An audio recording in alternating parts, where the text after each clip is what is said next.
All right, so I'll start with the most fun question. What's the halal way of approaching a girl you like? Even though that's question number 12, I thought,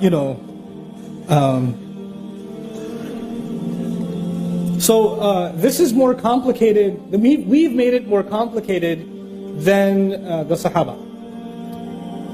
So the Sahaba were simple people, and they came from a very rebellious society, where men and women did all kinds of things and nobody cared. And then Islam came.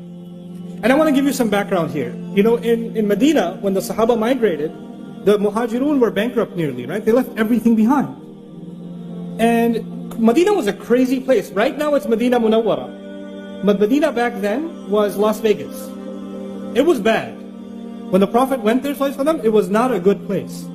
Okay, you have to understand, it was a crazy, crazy society. For instance, one of the most common industries in the city of Medina was prostitution, when the Prophet moved there. And the women there were brothels, like prostitution houses, they used to have flags outside their house, that this is a place you can come for those kinds of things. And a companion comes to the Prophet and says, Ya Rasulullah, there's a woman, because he doesn't make any money, he's a muhajir. There's a woman, she makes good money, I'd like to marry her. And what does she do? Oh, well, she's in the... You know what I'm saying? I'm not going to spell it out. And you know why I'm telling you this? Because Sahaba didn't even know that's a bad thing yet. They were also learning, weren't they? They didn't become angels overnight. They were being developed.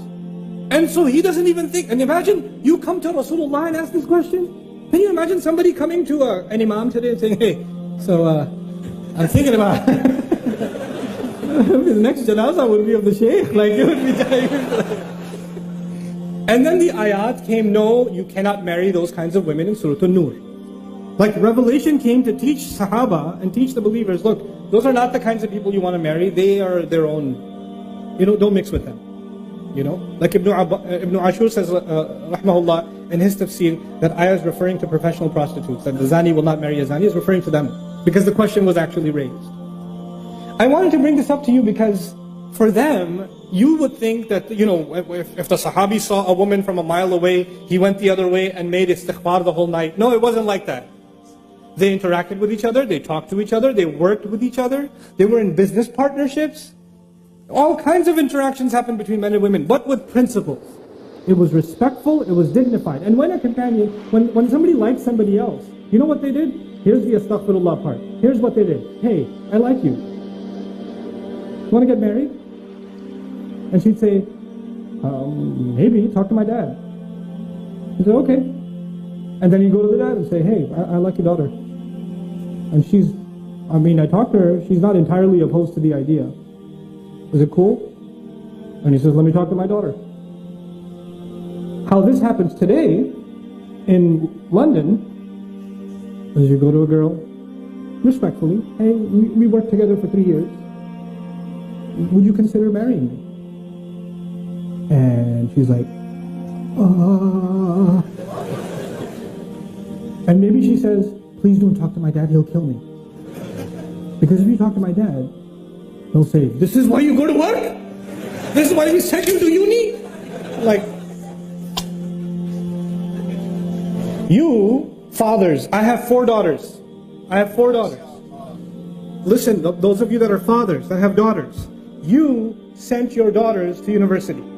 You brought your daughters to this country. You made them live here. You took them outside in society. You made that decision. And when somebody a Muslim likes them, that's a good thing. How are they going to get married sitting at home? Who's going to like them? So when somebody approaches them in a respectful way, you should not say, oh my God, the day has come, astaghfirullah. Ye din bhi dekhne the, oh, tawbah, tawbah. What a humiliation. Now we have to go take you back into Bangladesh and hide you in a village somewhere because some guy likes you. Astaghfirullah. And there's somebody's doing ruqya on her, and calm down. It's okay. Somebody likes your daughter, that's a good thing. Now go and investigate, find out. It's completely fine. The only rishta mentioned in the Quran, the only approach mentioned in the Quran is that of Musa alayhi salam in Madian. He was by himself. Musa was by himself. And these girls were by themselves working outside. And he went up to them and helped them out. And the girl said, he's kind of nice. And she went back to her dad and said, hire him. Which means, come on, dad. You know. And that happened. And the girl said, I like the guy. That's actually what happened in the story of Musa. Musa didn't propose, the girl proposed. And the father can't propose unless he has the approval of his daughter. So it's okay for your girls to say, Dad, there's this guy, this brother at the MSA, yeah? He's a Thursday halakha. It's really good, you should come. Your daughter's telling you something. It's okay, go attend the halakha. It's okay, find out. Don't complicate this. There's nothing indignified about that. Don't go date a girl now. And don't take, oh, son, Nouman gave a lecture, I'm going to take you out to dinner. No. Not that either. But can you have respectful interaction with someone you're interested in for marriage? Absolutely. Absolutely. Nothing wrong with that. Can you take your time to understand each other's likes and dislikes? Yes, it's fine. Respectful courtship is okay. With parental guidance, in dignified fashion, there's nothing wrong with it. So what happens is we have two extremes. We have people that are more conservative than the Sahaba. And then we have people that are more liberal than liberals. Okay? And Islam is right in between. It's a natural way. It's a completely natural way. Okay? And so this is something that I thought it's important to mention for families and for yourself. Talk to your daughters. Ask if they like someone. Don't create between fathers and daughters, there should be open communication. They should not be terrified to tell you that they're interested in somebody. Don't force them to marry someone they don't want to. Don't force your daughters and tell them, if you don't marry this one, who's going to come and marry you? And we already said yes to them. Don't humiliate the family and say no now. Those kinds of nikahs are haram. I will say it, they're haram. You cannot emotionally and psychologically force a girl to get married under family pressure. That is batil. And that happened at the time of the Prophet ﷺ. And the Prophet ﷺ considered those nikahs batil. They're invalid nikahs.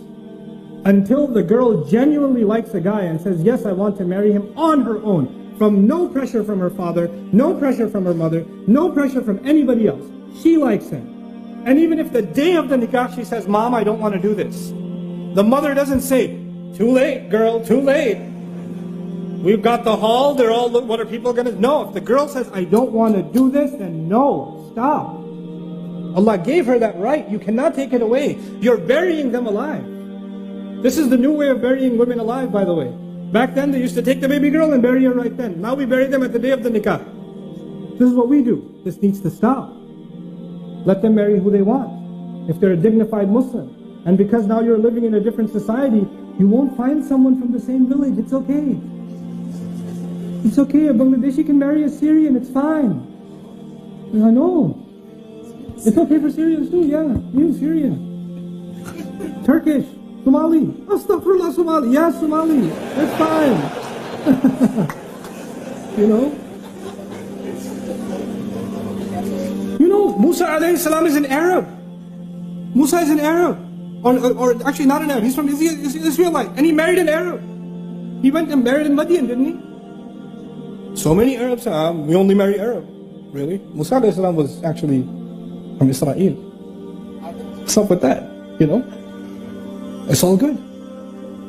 So it's a time now, it's a strange time that we live in, and actually the only thing that can save us is the basic principles of our deen, and making the path to marriage easy is actually one of the greatest battles against shaitan. When we make the path to marriage difficult, when you have 28, 30, I'm not going to do other questions, forget it, let's just talk about this. What am I going to do? We're going to have 35-year-old boys not married. What do you think, they were doing tahajjud for 35 years? What planet do you live on? They didn't do anything haram? No evil thoughts went in their head? They didn't go to university? They didn't go to work? 28, 29-year-olds not being married? This is ridiculous. It's absolutely absurd. It's unacceptable. It's unacceptable. And we create standards that don't exist in our religion and don't make any sense. You have 3 daughters, 4 daughters. Somebody proposed for the younger daughter and no proposal came for the older daughter. No. We go in order. Who said you go in order? Which Sharia? If there's a good blessing that came to your home for whichever age, why would you deny it? What will people say? What will Allah say when you explain yourself to him and say, I deprived my daughter of a good nikah because it wasn't in order? What will you say to Allah? You tell me that. What are you going to do?